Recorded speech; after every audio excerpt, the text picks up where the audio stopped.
Top 5 Heists of All Time. Watch to the end for a bonus. 5.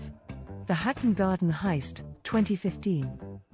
This was a daring burglary that took place in London's famous jewellery district.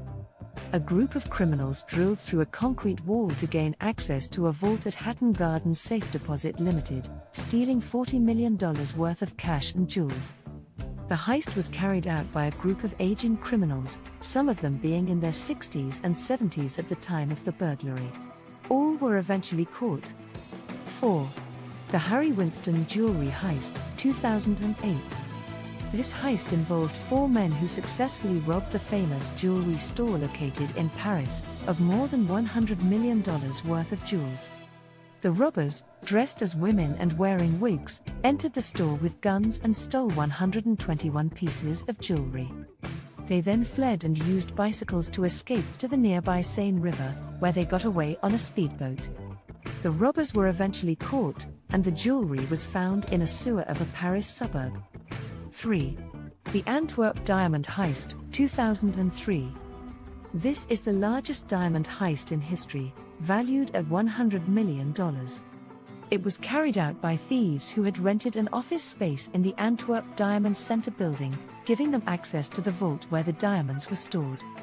The thieves spent months planning, disabled the vault's alarm system, and stole 123 deposit boxes. Despite an international manhunt, the case remains open. 2. The Boston Museum Heist, 1990.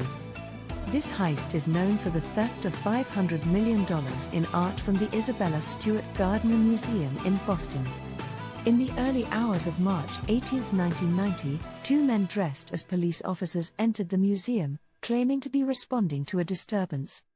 They were allowed inside by the security guard, and proceeded to tie him up, before stealing 13 pieces of art, including works by Rembrandt and Monet. Despite numerous attempts to recover, the art remains missing. 1. The Central Bank of Iraq Heist, 2003. This is the most massive bank robbery ever executed, where thieves stole $1 billion from the Bank of Iraq following the US invasion. It involved a systematic plan to disable the bank's security systems, gain access to the vault, and transport the stolen cash and bullion out of the country. This robbery still remains a mystery as no suspects have been caught. Bonus fact: the Lufthansa Heist, 1978. While not the largest in value, this heist did not lack in audacity and was part of the plot of the movie Goodfellas, directed by Martin Scorsese. A group of robbers stole $5 million in cash and $1 million in jewels from a Lufthansa cargo building at JFK International Airport in New York City. They were eventually caught and convicted. Subscribe.